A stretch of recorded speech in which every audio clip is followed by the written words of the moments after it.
All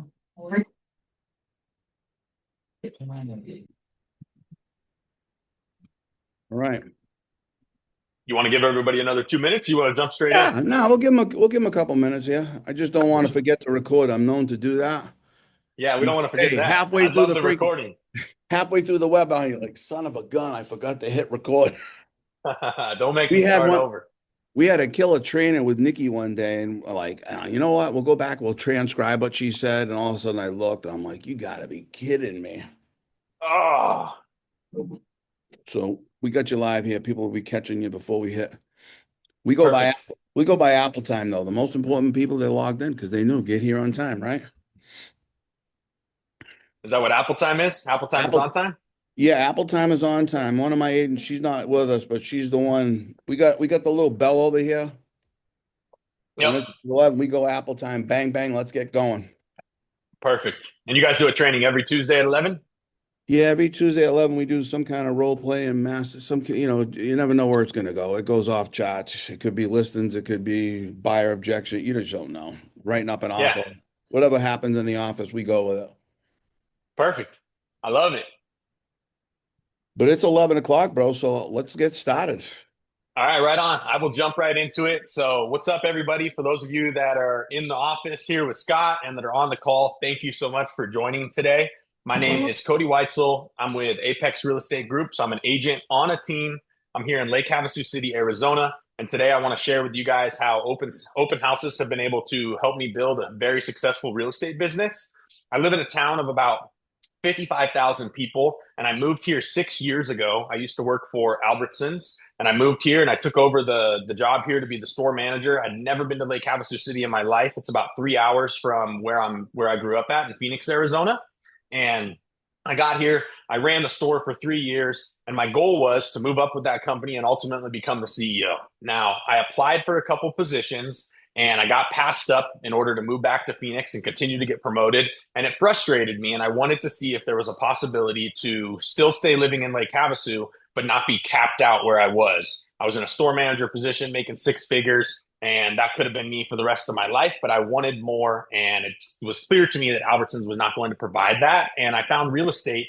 I was working out at the CrossFit gym here in Havasu, met some people there that were in the mortgage, the title business, and told me you should really look into Dustin Runyon's team and think about joining real estate. He said you could get your real estate license, you can make a couple hundred grand a year part time while still running the store. And I was like, this sounds absolutely crazy, but I'm in a spot where I'm frustrated where I'm at and I want to make a change. So I got my real estate license, took 6 months to go through all the schooling online. I just did it slow and steady after work. And then I came in and I spent 4 weeks where I had Thursdays and Sundays off with the team. And I was still running the store at Albertsons, but I wasn't fully plugged in. I was kind of like 1 foot in, 1 foot out. And I looked around at the other agents that were on this team, and there was a couple of them making 100, 200, 300 grand a year. And I said, this seems like a really big opportunity here that I need to capitalize on. So I sold some toys that I had acquired. We live on a lake here. I had some jet skis. I had a toy hauler trailer. We'd go camping and stuff. And I said, I really need to plug fully into real estate. So I'm going to sell the toys. I'm going to put some money in the bank and I'm going to go all in on real estate, not knowing where it was going to take me.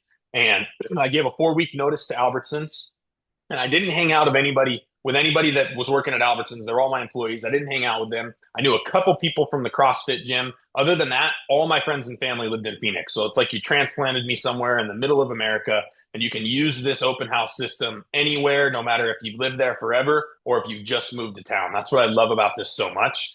And I went all in August of 2022 on real estate. So that was my first full day in real estate, was August 1st of 2022, where I was able to close 8 deals that year. And I made a little bit more with my Albertsons and my real estate income to survive. And I was like, this is awesome. Let's see what I can do in year two. So year two in 2023, I was able to do 62 transactions for 27 million. Year number, my second full-time year in real estate was 2024. I was actually able, after closing 62 units, to bring on a guy that used to work with me at Albertsons, and now he gets to work with me full-time, side by side in real estate. He is my partner, and we did 200 units for 57 million, and we just closed out 2025 with 262 units for $70 million. And I want to share with you guys how open houses have got me to the point of where I'm at today, and how open houses are still something that I do every single week, and how I leverage them into the full circle prospecting to get buyers and sellers and continue to build your pipeline. Any questions with that? Or are you ready to go straight in? We're ready to go, bro. Straight in. I got a page of notes already. We All haven't right, even I'll share my started. screen. So, what I'm going to share with you guys is 15 steps for a successful open house. Now, we call this on our team, and I can share all this with you guys after the call too. We call this our level 10 open house system. And I've broken this down into 15 steps for a successful open house. Some of it you guys probably already know, but I hope that you get a lot of great knowledge here for how to basically get all of your lead gen done before the open house. And then when you're actually doing the open house, that's the icing on the cake when the buyers and the sellers are walking in and you're getting to meet some people. So let me all right. So step 1 and 2 is going to be planning and scheduling. And the reason that you need to do this early, which I prefer, I do this like, so yesterday was Monday.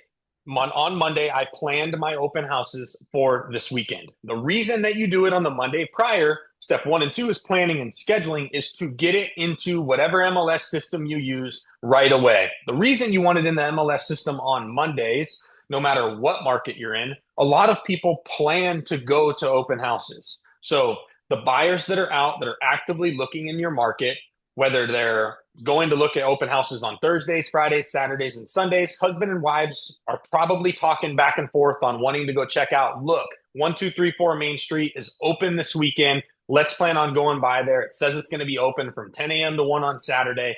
We're going to put that on our list. If you don't put the open house in early enough to get on that person's list, chances are you're not going to get as many people at your open house. So to ensure that you get maximum traffic at your open house, log it on Monday, schedule it on Monday.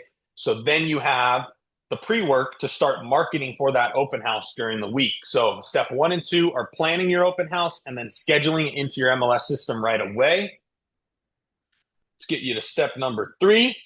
Step number 3 is going to be cold calling. So this is the circle prospecting around your open house. Now, you can do this in one day. You could spend a few days doing this. It all depends on how much that you guys have on your plate, but you need to use some kind of auto dialing system to call at least 500 neighbors, and you're circle prospecting this. So I'm going to give you guys the script for this. I'll go over it real quickly, and then I'll send you this guy's stuff as well. This is the same script that we use for door knocking or calling. So ring, ring, ring. Hey, my name is Kody with eXp Realty. The reason that I am calling you today is because we just listed a property a few doors down from you at 4242 Bombay Drive or whatever the address is. And we'd love to give the neighbors an opportunity to choose who they live next to. Now pause, because you just told them we'd like to give the neighbors an opportunity to choose who they live next to. They may say something, they may not, but pause, take a deep breath, and then go, do you know anybody who would be a great fit for your neighborhood? We know how important it is to have good neighbors, especially in a small community like this. Now you ask them a question, so hopefully they respond to that. If not, you can ask it in a more direct way. Do you know anybody who's looking to move into your area? Do you know anybody who would be a great neighbor for you?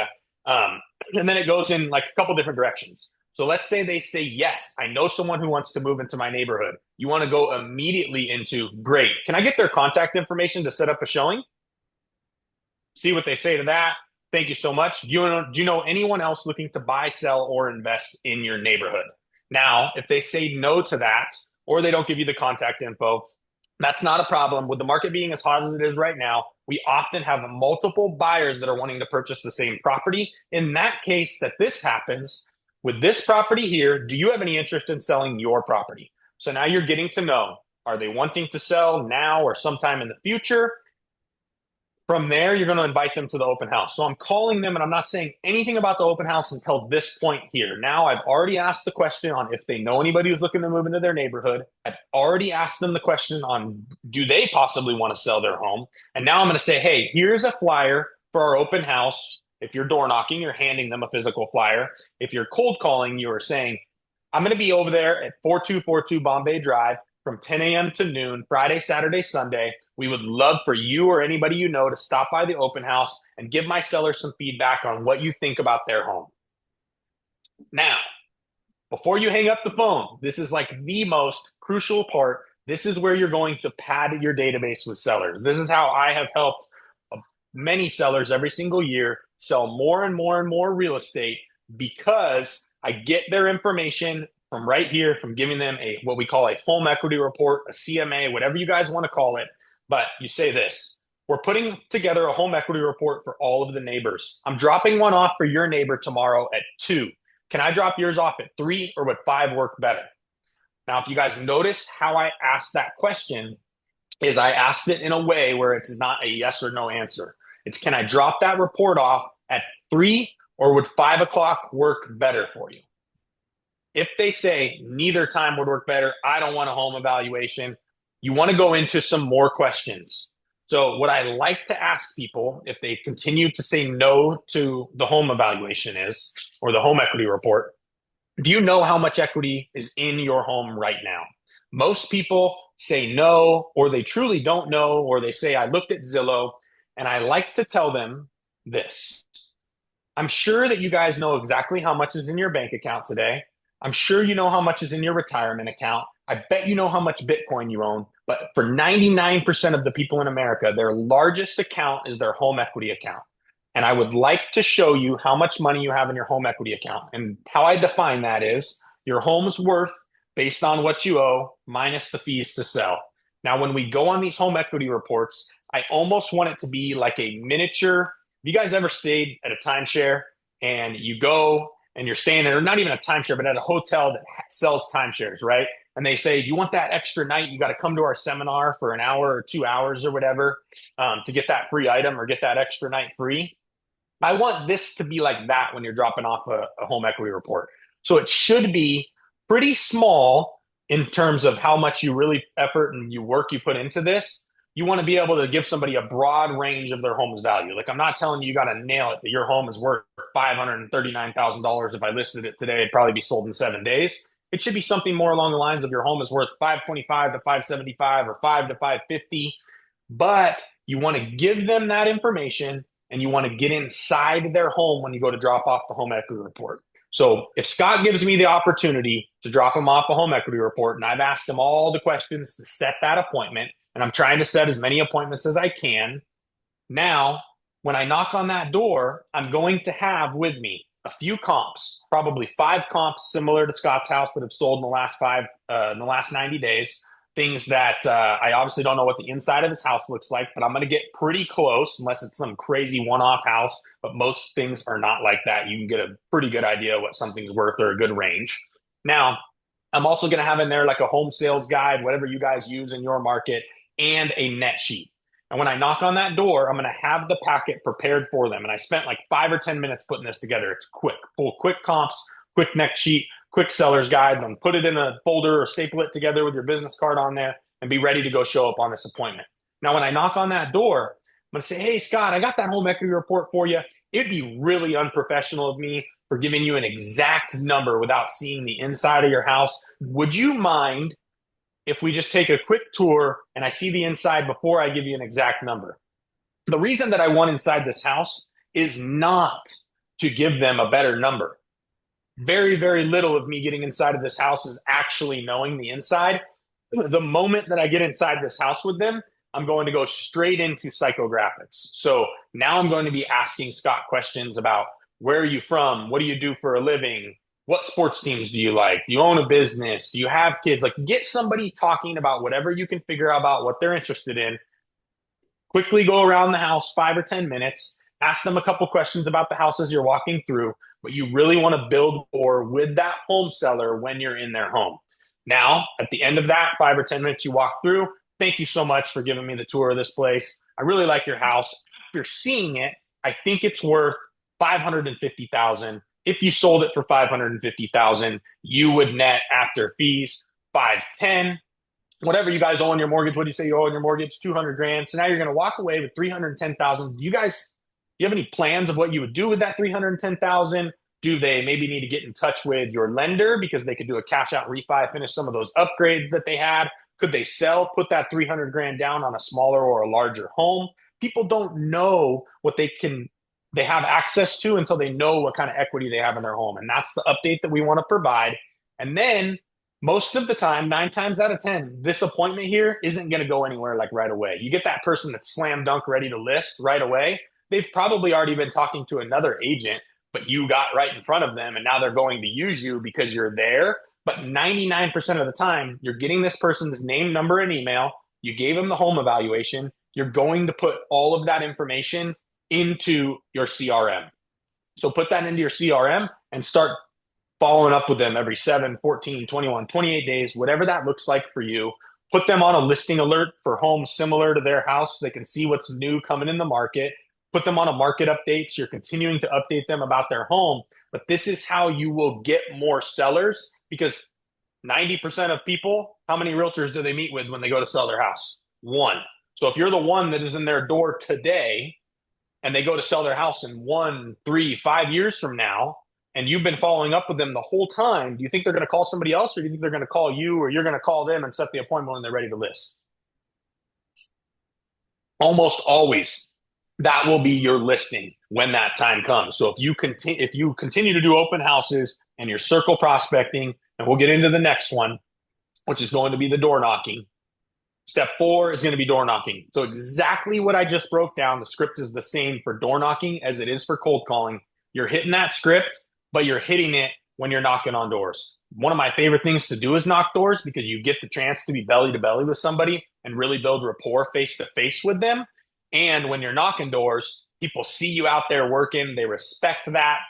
And all you're doing is creating a quick flyer. So what I do is I create a flyer that has my business card on the bottom, has a couple pictures of the open house like on the card, and I put those on half sheets of paper. So if I need to knock 200 doors, I'm printing 100 sheets of paper and I'm cutting them in half. That gives me 200 flyers to hand out.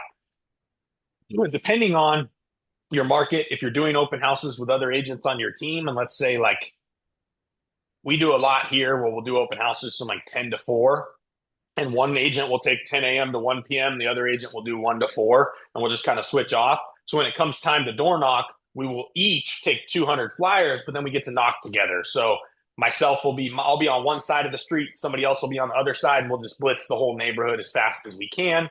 Usually to hit 200 doors, especially depending on the weather, it may take you a day, 2 days, maybe even up to 3 days, depending on how you want to break it up. For us here in Lake Havasu City, Arizona, in the summertime, in June, July, August, it's over 100 degrees pretty much every day the entire year. So what I like to do is get the door knocking done early. And this is a form of lead generation because you're talking to people face to face and making your connects for the day. I like to get that done in the morning. So typically we have a team meeting every day at 8:30. So between 9 and 9:30, we will head out and go to whatever open house we're doing marketing for that week. It may be the same one a couple weeks in a row, and you're like just getting your range wider and wider and wider out in the neighborhood of how many doors and cold calls that you're making. But I like to do it from like 2 hours max. So we'll go out there from 9:30 to 11:30. And then in the middle of summer, you'll head home, freshen up, take a shower, and then come back. And I imagine that's probably similar to what maybe you guys will have to do when you have snow on the ground right now.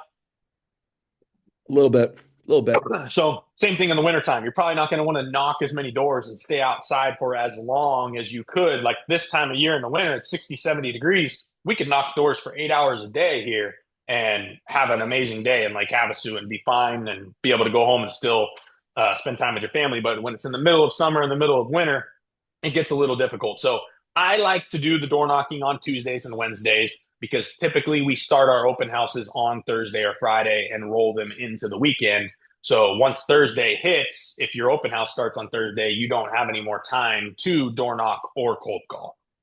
But the reason you want to hit a minimum of 200 doors is same thing with 500 calls. In my market, you make 100 calls. Typically, you talk to 10 people. If you're door knocking, you're not going to get as many of the CMAs as you hope for. You're going to have more conversations. For 100 doors, you'll probably talk to like 20 or 30 people. And from the 20 or 30 people you talk to, you'll probably end up setting 3 to 5 home equity report drop-offs.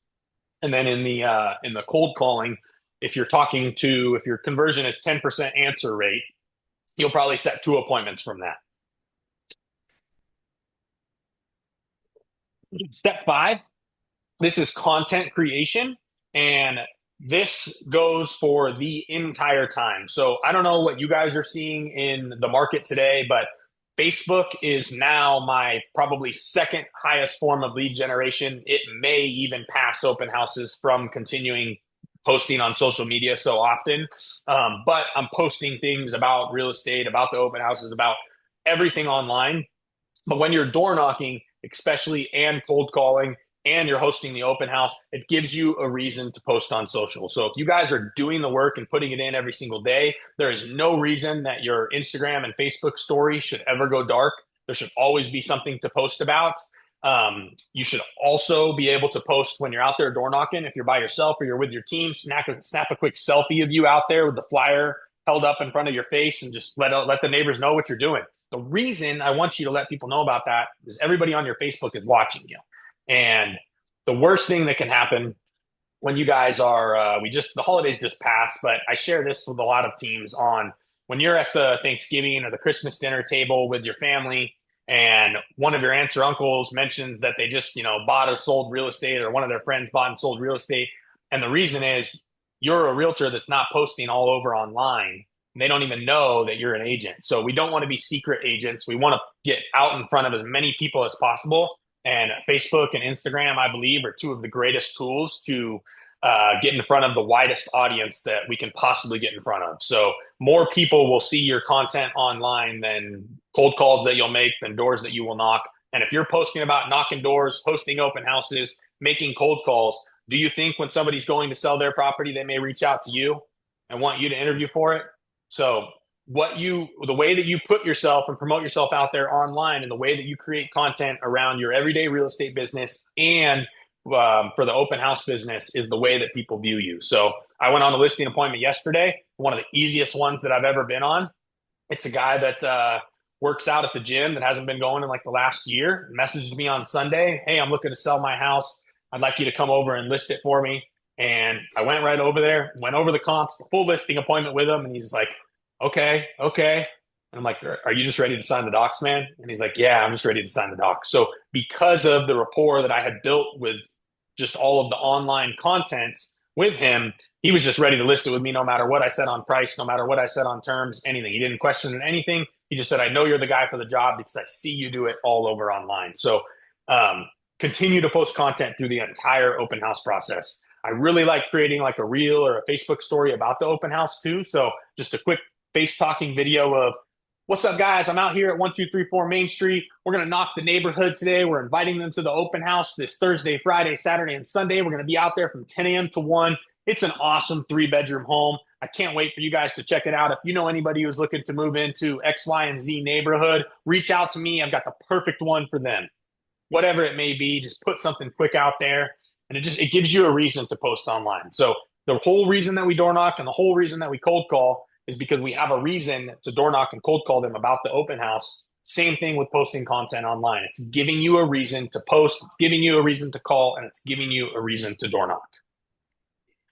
Now, step number 6 is just creating a quick Facebook event. So you put on Facebook, you create an event page that says you're going to be at whatever open house it is, 1234 Main Street, Thursday, Friday, Saturday, and Sunday from 10 to 1. And you're going to invite everybody that is on your friends list. You're going to go in like group pages. So whatever city that you guys are in, there's probably some like orchids and onions pages or some kind of like community news pages. Go in those group pages and invite everyone to your freaking open houses.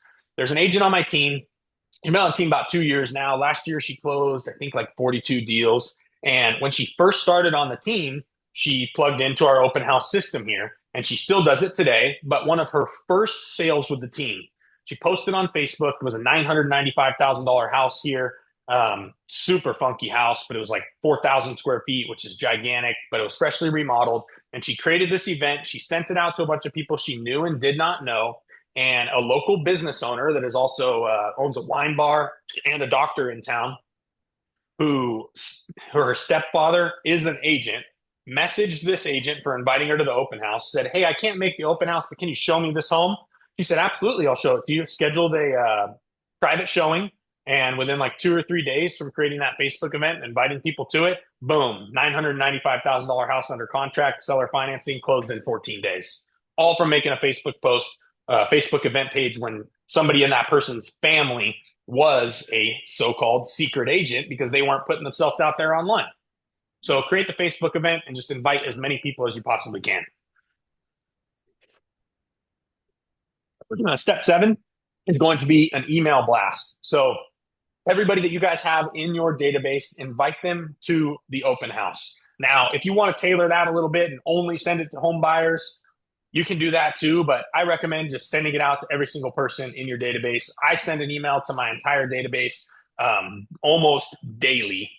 And all I do is I take one of my Facebook posts and I email blast it to my database. One of my weekly emails is going to be the open houses that I'm doing that week as well. But I just hammer people with email. I think there's a lot of deals that could happen, and you can wake up a lot of nurture leads from emailing them.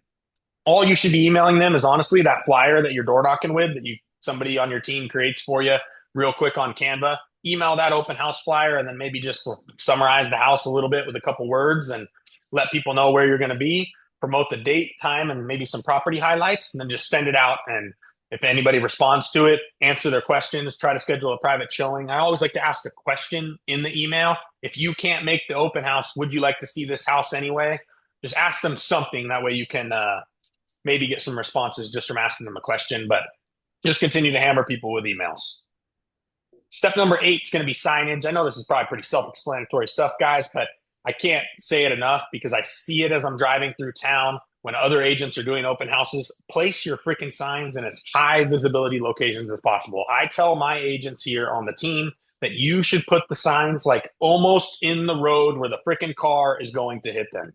I am not a fan of putting balloons on signs or spending money on all this extra stuff. Just put well thought out open house signs before turns, leading people directly to the open house. The more signs, the better. You'd want to try to get the signs out on as many of the main streets as possible, leading them to wherever you are doing the open house at. And then depending on the conditions of your town, we have a lot of wind here. I recommend putting, sandbags or rocks or whatever on these signs. The worst thing that can happen is when you go to clean up your signs for the end of the day, when your open house is over and they're all laying on the freaking ground. I don't want that to happen for you guys. So put the open house signs out and then secure them down. Step number 9 and 10 is just a quick reminder for like when you get to the open house and how it should be prepped. So I'm not telling you need to show up an hour or 30 minutes early. And the one thing I want to preface especially too is I'm not telling you that you need to bring food and cookies or whatever. Maybe have some water there. But the problem with, I do a ton of open houses and I used to do like cookies or muffins or almonds or something for the people. You know who was eating all that junk? It was always me. So the people that came in there, they don't usually eat it. And if they do, they're just getting a mess all over the house. They're not coming there for the food. And I'm not there to give people food. I'm there to help you buy or sell real estate. So just have some waters, put them in the client's fridge or have a little cooler if you want to. But arrive 10 to 15 minutes before your open house, have all your signs out, and then just make sure the house is dialed in. I love it when I'm out there and I'm showing property to buyers and we walk into somebody else's open house and I walk in and there's not all the lights are on, the blinds aren't all open, the toilet seats are up. They don't look put together.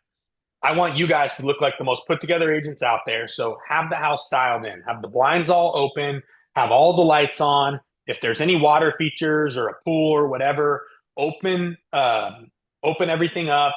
Close the toilets, open the shower curtains, turn on the water features or the pool stuff, all that. Just make sure it is good to go.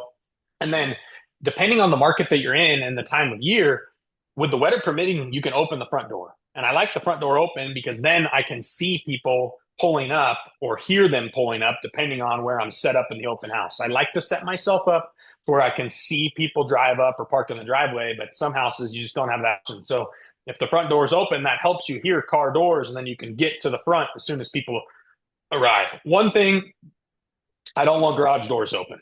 And in my market, garages are one of the biggest things that sell houses. We have more RV garages here than anywhere else in the US. So if they're not as crazy in your market, then it's probably not even a problem. But the reason that I don't want garage door open is usually you start your tour in the front of the house. You walk around upstairs, downstairs, in every bedroom, outside, then you kind of go to the kitchen. It could go to the garage after that. And the thing that I found to be a problem was I would end in the garage. Well, what's right outside the garage is the freaking person's car. So if they have not given me their feedback or given me their information yet, and they're right there at their car, my success rate is probably only like 50-50 on getting them back inside to fill out my form when they're all done looking at the house. So don't open the garage, make them walk back to where your stuff is set up to get the open house feedback form filled out, because the entire reason that you are there is to capture leads. You have already done the circle prospecting with the cold calling and the door knocking and the posting on social media and the event page. Now it is literally the icing on the cake is the people that you get to meet at the open house. So even if I'm not the one sitting the open house, sometimes I'll go out there and door knock with the other agents in their markets because I want to get to meet those people and I want to get to make those cold calls. But the people that walk in the open house, now you're getting the extra stuff. And you have to collect info from every single visitor. I don't care what your feedback form looks like. It should literally, the main thing on the top of it should say your name, your number, and your email. And then whatever you want underneath that, I don't freaking care. Some of the forms we use say, are you working with an agent or not? That's always a good question to ask. And then other than that, you want it to just have quick things like rating the house 1 through 5, because ultimately the reason you're filling out the feedback form is, if people are reluctant to fill it out, is I promised my seller that I would get feedback from every single person that came and toured their home today. I need you to fill out the form. So it's not optional to fill out the form. On Sunday, I was doing an open house at our model home, and I had somebody walk in the model home, and I like to greet everybody at the front. So I walked straight outside and I said, "Hey, welcome home." And the guy goes, "If this is home, I'm lost." Like, this is weird. What does this mean? So I just said, "Hey, welcome into the open house today. What are you guys looking for?" And he goes, "You really drew the short end of the stick." I'm like, "What do you mean that I drew the short end of the stick?" And he goes, "Well, you're out here working on a Sunday." And I said, "Well, I choose to do open houses on Sundays, and I love to work weekends and meet people that are looking to buy or sell real estate." So then I opened the door, we went inside, and I said, "Hey, do me a favor. I just need everybody to sign in to our model home, and then I'll give you a tour." So, "Well, I'm not signing in on anything. I'm not buying anything. I'm trying to kill time on a Sunday." So, "Well, I need everybody to sign in order to give them a tour at our open house." And he goes, "Well, I'm not signing in." I said, "Well, have a great day then." Only way that I drew the short end of a stick is if I would have wasted my time giving somebody a tour that was not going to give me their information. Because I don't know about you guys, but I would rather, on any day of the week, if I'm going to be at an open house and you're not going to give me your information, I would rather be at home spending time with my family. And you guys should too. So you must get people's information. That is the sole reason that you are at the open house. So feedback forms, maybe a couple marketing materials there. The one thing I don't want you to ever have, I'm a firm believer in this, don't print out like the MLS sheet on the house where you can hand somebody a piece of paper that has the information for the house. Don't have your business cards out where you can hand them your business card, because now you just gave that person full control on if and when they're going to call you. I don't give my information out to anyone. If they ask me for my card, which happens all the time, "Yep, I have it. It's digital. Can I send it to you? What's your number?" And now, whether they fill out my form or not, or give me the great information or not, I get to send them my card right then and there, and I got their number, store them in my phone, and then I take notes while we're walking around with them. But don't have things that you can hand out to people that force them then to make them make the call to call you. You want to get their information. You don't want them to have yours. Step number 12 is going to be a warm greeting. So this is one of my favorite things about open houses, and this is like the same thing that I'm going to go into that I talked about with dropping off that home equity report, is you want to get out front as much as possible. I understand if you have multiple people in the open house, you're not going to be able to greet everybody outside or greet everybody right at the front door, but greet the guests with a smile, walk up with a big smile on your face. And I like to break the ice. So the first thing that I say to most people, at least the script that I'm using right now, is "Welcome home." If they don't park in the driveway, I'll say something to them like, "You guys didn't want to park in the driveway of your new house? Or you want to pull that sweet ride in the garage or something?" Just to break the ice with them. If their license plate is from somewhere else, I'll ask them questions about their license plate. Are you looking for something? You came from California or Montana, North Dakota, wherever. But I want to go straight into building a relationship with them, and then try to remember names as much as you possibly can. So the best way to do that is honestly like send a quick text to yourself. try to pull your phone out and be discreet. But the second that they introduce themselves, you might be with this person for 10, 15, 20, or 30 minutes. I don't know how great of memories you guys have, but unless I start saying their names over and over again in my head or in conversation, I will forget that person's name, and I try to remember it as quickly as I can. So greet them with a smile, introduce yourself outside, show that you're there, ready to go, ready to give them a tour of this place, and learn their names as much as possible. Now, step number 13 is going to be touring the home. So you've already broke the ice with them outside. Now you're going to get them inside. You are not giving them like a home tour where you're telling them where everything is. This should be a quick rundown of the house. I like to introduce myself, get them to sign in, get them chatting a little bit. Where are they from? What do they like to do? And then I just give as we walk inside the house, I just give a brief overview of, hey guys, welcome into this one. It's 3,000 square feet. It's 4 bedrooms, 4 bathrooms. It's got 2,500 square foot of garage and a pool and spa. We're priced at $795. I'd love for you guys to see what you think about the place. And then I just let them walk around, and I just follow them around the house, and I'm just guiding them through, asking them questions. I'm not going, this is the bathroom here, this is the second bath, and then this one here, this bedroom's Jack and Jill, and you got a closet here. Like, they can see that that is a bedroom. They can see that that is a closet. They understand that's a bathroom. If they have a question about the house, answer it right away, and then ask them a question. And then don't talk about yourself. I know that it is really easy the second that somebody says that they love X, Y, and Z sports team, or that they like a certain kind of car, or that they have kids and you have kids, that you like immediately want to talk about yourself. You can see when you're talking to somebody, if you start talking about yourself, like if you ask someone a question and they say, I love hockey, and then you go straight into how you played or your son plays hockey, look at their facial expression. I can guarantee you that they completely almost check out. They do not care about you. We are there to gather information from them. So ask personal questions and get as much answered as you can, so that way you can brain dump all of these notes into your CRM or email them to yourself right after.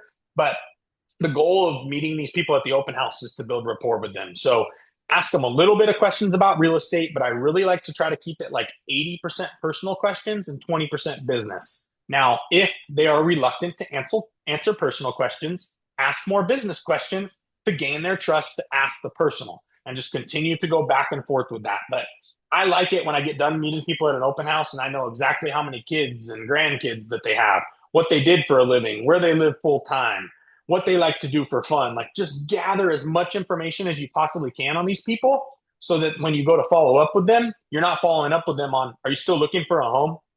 Did you guys see any other houses that you liked? I'm not asking these people those kind of questions when I follow up. I'm asking them, how was your grandson's soccer game that you said you were going to after that open house? Or how was that trip that you said you were going on when you were going to go skiing in the mountains, or going to visit so-and-so wherever? Build rapport with these people and take good notes. So step 13, when you're touring the house, don't talk about the house very much. Just try to build rapport with these people. And then be the person with the information, so when they have questions on the house, you should know everything about the house. They ask the square footage, age of the air conditioner, whatever. You should know the answers to that kind of stuff. And if you don't, that's fine. But now you need to, I don't have the answer to that question. I'm going to get it for you. Where should I send that to when I get that information? So you're just reaffirming that you got the correct information for this person. Now, step 14 is going to be your follow-up plan. So what CRM do you guys use? Bub. So perfect. The second that this person leaves the open house, if you do not have anyone else, put that person into your FUB. And you want to get them in there as soon as possible, so that way you can put notes on them. You want to put them on a market update. You want to put them on like some kind of listing alert. If they're looking for different kind of houses, you want to put as much of the information that you just gathered from them in that time you met them at the open house as possible, because you will start to forget this stuff. If you have a busy open house and you continue to get like a bunch of, here's some feedback forms that I had from this weekend, I will sometimes, if I don't have time, I'll use the back of this sheet to just brain dump a bunch of notes real quick before I go help that next person. But if not, you can put them into your CRM right away and take those notes on how old the people are, where they're from, what the ages of their kids, grandkids, dogs, whatever. Put all the notes in there, so that way you have good information to follow up. And then the same day of the open house, or right after they leave, send them a thank you text. And preferably, if you can, put it on video. So just a face talking video with the front of your phone, just take it out right there, start the video with a smile, and just say, hey, it's Kody. It was so great to meet you guys at that open house. I really hope that I can find you the perfect one. I'm going to shoot you a link shortly with 5 houses that are similar. Let me know if you'd like to check any of those out or whatever you want to do to tie in the conversation that you just had, but send a thank you text for them coming to your open house and then start your follow-up system. Now, I don't know what kind of follow-up system you guys do. Personally, for me, have like 7,300 people in my database. All my nurture leads are hit once every 28 days by me or my partner. And all of my hot leads are, most all of them are on like 7-day follow-up. So every 7 days, these people are getting a call, text, or an email, or all three. And we're hitting all of them on listing alerts, all of them on market reports. And then every single person is getting a email almost daily from like a mass email that I send out that is like usually an educational email or an open house blast email. So whatever follow-up you guys have, put them in your system on follow-up. The worst thing that you can do is put these people in and then never talk to them again. So it's happened way too many times to me where I've gotten agent leaves our team. I get some of their leads transferred into my database. And here you go. I got 100 leads in my database and not one of them are on a check-in. This person met them in 2023, 2024 at an open house, had a great conversation. What do you think the phone call is like when I called them and asked them, hey, how you guys doing? You were previously working with another agent on my team. They've since left the team or whatever it is. Do you think they've already bought another house? Most of the time they have. What I do is, just to make it hurt a little bit more, and I don't know why I like to inflict this pain on me, is I search that person's last name in our tax records. I can see exactly what house they bought, and then I can see like, wow, we missed out on 500,000, 750,000, or $1 million sale, all because we failed to follow up. And not every time are you failing to follow up. They could have already been talking to somebody else, but 9 times out of 10, there are a lot of other agents out there that drop the ball. So if you're the one following up more than anybody else, you will get the business. Step number 15 is just post-event cleanup. So you want to reset the home, you want to lock up, pick up the signs, and then take notes on all of the buyers that you just met.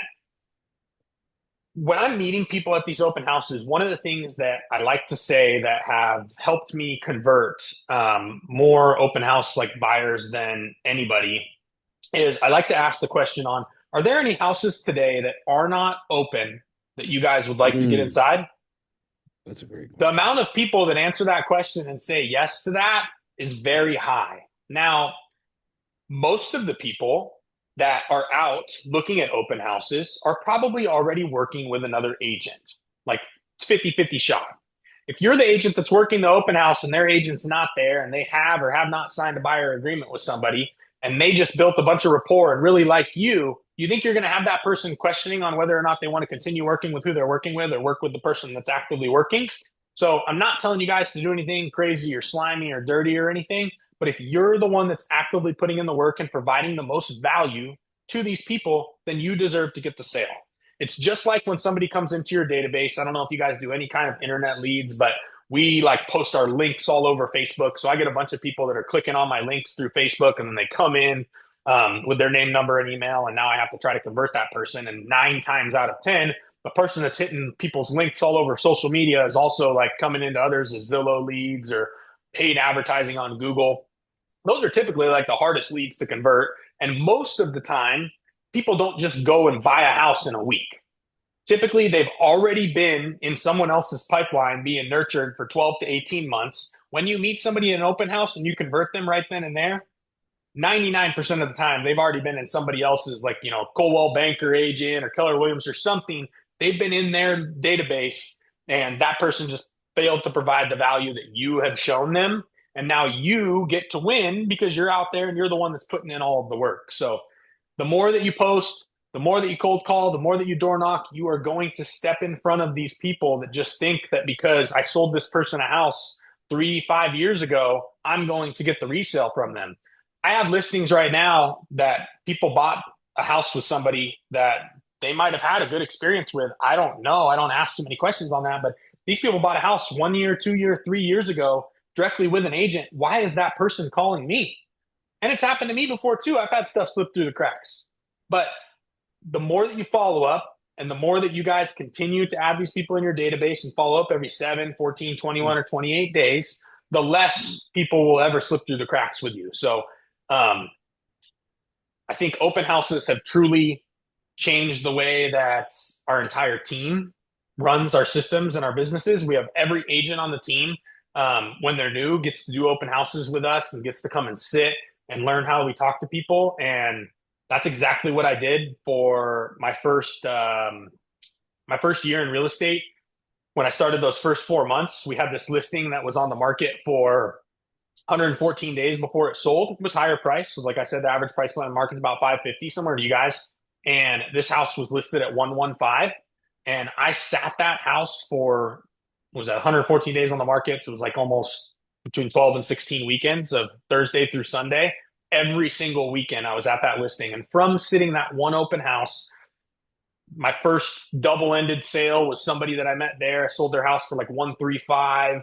I have a pocket listing around the corner from that one that's coming soon after their new construction's built. That's going to be listed at like 1.2. I sold several first-time home buyers a house from sitting something that was 1.1 just because they walked in there and then they met me and then I continued to follow up with them. That one open house, it was on Dion Drive, has spiraled into probably somewhere between 25 and $30 million worth of like closings just from the posting, the door knocking. The people that I met at the open house have now referred me to other people. Like it's all leads from that I met at open houses that have spiraled and spiderwebbed into this big business that I'm continuing to try to feed. So I like to typically pick an open house that, like, it's nice to sit something that is first weekend on the market, it's priced right, it's going to sell in 7 days. That's great. You might get a ton of people walking in the door and a good amount of leads from that.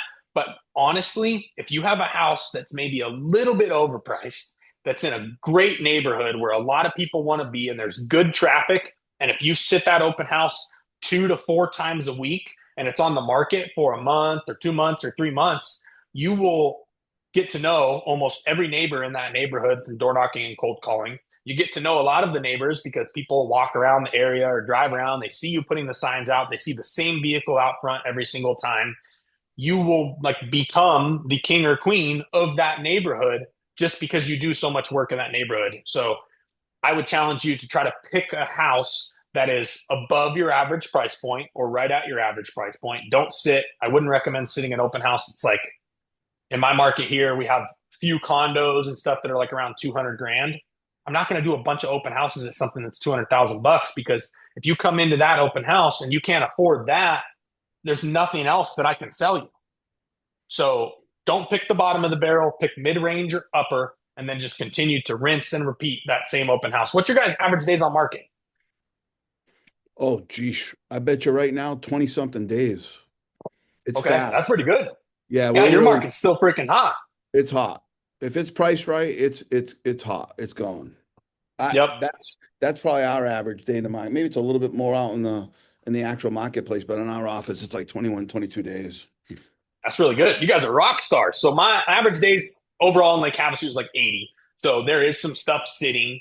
But like if you guys sit open houses that are in good spots, have good access for people to drive into, you still like you want to put in all the door knocking, you want to do all the cold calls, you got to do the whole process. But if they're in a good spot where there's like actively people driving around, you'll get traffic from just having your signs out front too. So you want to get as much traffic through the open house as you can. And even if there's no one that comes to your open house, the way, if you do the 15-step open house process, it's still a successful open house because you met people when you were door knocking, you met people when you were cold calling, you got leads through Facebook. Sitting the open house is truly like the least important part about this process. And it's just to get the leads of the buyers that are coming in. And the reason that I say it doesn't matter if buyers walk in or not, at every single open house that I'm at, my computer's out, my notes are out, and I'm still continuing to call and follow up with people that are in my database the whole time. So it's not like I'm just sitting there twiddling my thumbs and scrolling through Facebook or Instagram waiting for people to come in. You have to be there and you have to be plugged in the entire time, whether you're using your hotspot, the person's Wi-Fi, or I personally now, I have my cell phone services with Verizon. I have a little Verizon Wi-Fi box that I can plug in anywhere I go. And it starts up within like 5 minutes and I have Wi-Fi from any house that I go to. and I continue to work on whatever I have in front of me for that day. So don't stop working just because you're at that open house. Use that time. And if nobody's walking in, you can be on the auto dialer cold calling more for next week or for that same open house. You can be following up with people in your system. You could be posting about real estate in general on your Facebook. Continue to put stuff out there. Don't just sit around at the open house. What questions you got for me?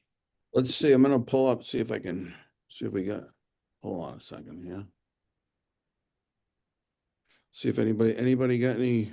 I don't see any questions in the Q&A. Anybody got any? Fire them in the Q&A for Kody. If I stop sharing, will it help the chat? Did he what?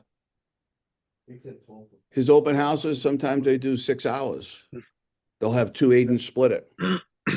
And they'd Yeah. run in multiple days. Over here, it's like typical open houses, Saturdays and Sundays, hour to 2 hours. Okay. During the summertime, there's a lot of twilights in the middle of the week, Nice. Wednesday and Thursday. But traditionally over here, 2 hour, you'll see a 2 hour max.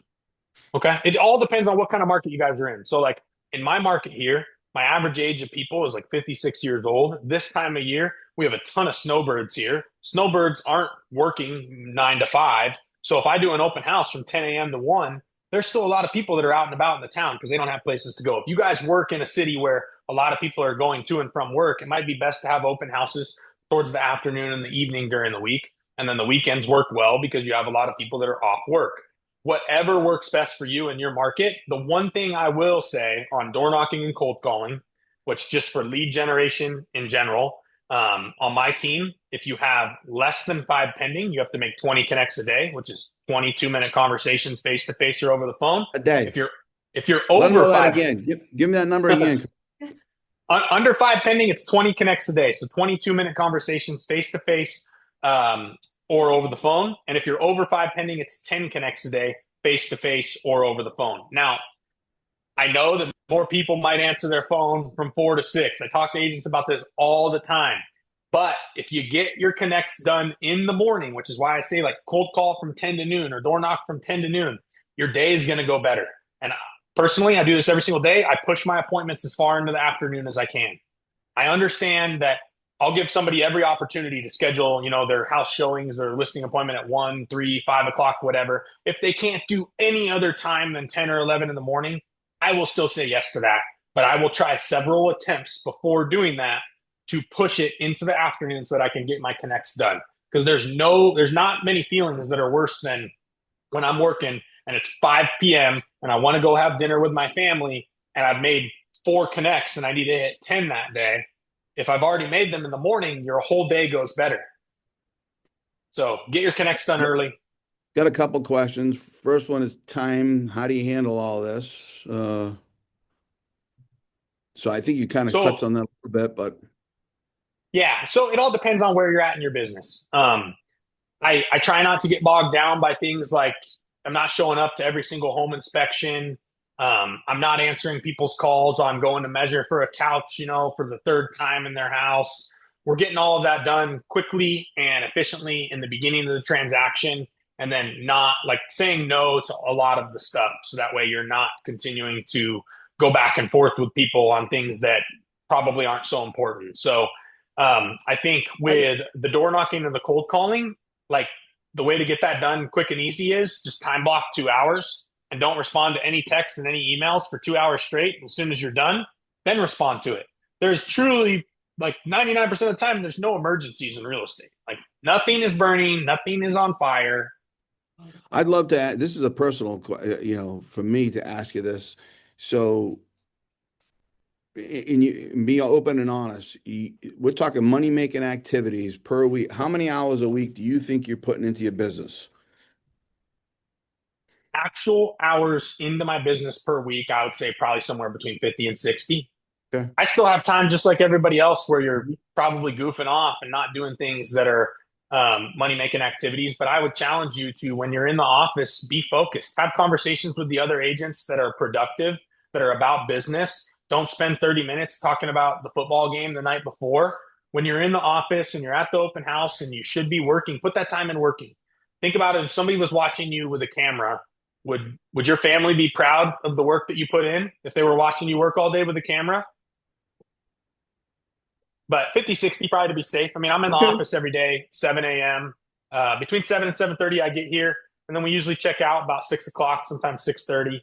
Mm, And I work a lot of weekends too. But I'd say like actual working hours, okay. 50 to 60. How different is your approach if a buyer comes with their agent to the open house? Ooh, that's a great question. So, buyer comes in and they're with their agent. Just like I would like somebody to give the respect to me, I introduce myself. If there is no other clients in the open house, then I introduce myself, tell them a little bit about the house, and then I step into the garage or I step out back or I step out front and let them go on with their tour. I'm not going to try to get involved. I'm not going to try to be that agent that's asking my clients a bunch of questions. It just does not feel right. Now, if it's negative outside and you don't want to go stand outside, just go in the other room. When they're in the kitchen, you go in the bedroom. When they're coming into the bedroom, you go about in the kitchen. But it's like us as the listing agent or the open house agent being inside the house when an agent is trying to show it. That's almost equivalent to like a seller staying there for a showing. Nobody freaking Hmm. likes that. You can't speak freely. So try to get as far away as possible and give that agent the respect. Do not ask their client to sign in on your feedback form. I had a freaking agent. This was 3 or 4 weeks ago. I was out showing, and some agent brand new on a different team in town continued to try to get my clients to fill out the feedback form. Mm. And I texted his team leader at the end of it and was just like, hey, you need to tell this guy to cool it. I was very nice and respectful to him, and I filled the form out. But how he handled himself was just not, it was not right. And I could have been different than I was, but I knew that the guy was new and I gave him a benefit of the doubt on what he was trying to do. Awesome. You said you have a partner. What does that person do? He does everything that I do. So he's full time salaried assistant with me. And after I hit on my team, after we hit 50 transactions on our own, you have the ability to add like a production partner to your team. So he was actually one of my guys that worked for me at Albertsons. I took him from a bagger all the way up to an assistant store manager before he left and came and worked for me. So he's full time salary plus commission with me, Awesome. Anybody fully else? licensed, so he can literally do everything. I Yep. mean, I go on most of the appointments myself. Like the goal is to get me completely maxed out on appointments to then where he's doing appointments too. So like on Saturday, this Saturday was one of the craziest that I've had. I met with like 6 different clients that were all buyers on Saturday. So I showed I don't know, a lot of houses, and he was out showing as well because we had so many appointments. But that's because we've continued to follow this lead gen and open house system that got us to the point where there's a lot of people that are coming into town to buy houses from out of town, and that's what we want. We want to be maxed out. Great post on that, by the way. I just saw that the other day. Thank you. Anybody else? Anybody else in-house got questions? Morning routine. So you're at the office at 7. It doesn't look like you missed a workout. Um, so you get it in either before or after, right? I don't know. You married, kids? I, I have a fiance and a dog. Okay. So I'm at home with my fiance every night eating dinner. So there's no shortage of time there. But every morning I usually wake up about 4:30, hit the gym at 5. If I don't make the gym in the morning, some days I do try to get a little bit extra sleep and then I'll go in the afternoon. But it definitely getting your workout done in the morning, there's something to be said for that. I think that when I don't get my workout done in the morning, then I am truly thinking about it every single day. I may Mm. still have a great workout in the afternoon, but I like to get that done in the morning. So from 5 to 6, hit the gym, get home between 6:15 and 6:30, get ready for work real quick, and then zoom into the office. I think you saw me drinking coffee on the call, grab a coffee on the way into the office, and then I start hitting everything like I mean 7 in the morning. I'm not making calls at 7 in the morning, but my text messages are always at zero, my emails always at zero. Just getting everything done that I can do without physically calling someone. The only time I'm going to call somebody before 8 o'clock in the morning is if they're already communicating with me back and forth. And in my market here, like truly, I probably shouldn't start really heavy calling until 9 because 50% of the clients I help are in California. And right now, California is an hour behind me. So Got it. Anybody else? Well, you must have done a real good job, Kody. Well, listen, I want to respect your time. So if people at home, I give you one more opportunity. If you want to chime in and ask a question, we'll stay, but I don't want to hold him up. He's got things to do. Did you I get your love the work? questions though. Did you get your workout in today? Absolutely. All right. Okay. Cool. So, oh, wait a minute. Did I see somebody come in? No, I think we got all the questions answered. I really want to thank you and appreciate your time that you spent with us. I'll reach back out. I'd love to get the scripts that you're using for the door knocking and the circle prospecting. Yep. And on your circle prospecting, you guys using Red X, Vulcan, Mojo? You taking a picture of those? Take a picture of you. What do you So circle prospecting, we use Mojo. Mojo? Got it. Okay, Yeah, cool. we have a list. We have a list here of about like 50,000 contacts that are in our market, and we've created lists around on Mojo. You can take and you can put like a pin and then And draw out a mile around that neighborhood, or you could highlight around that neighborhood, or you can go off street names to create your circle prospecting list to wherever you're at. that's it for me. Again, really appreciate your time. Give them a hand. Awesome job. Awesome. I'll Thank you connect with guys. you. I appreciate your time and have a great day. Appreciate you. You guys too. Peace.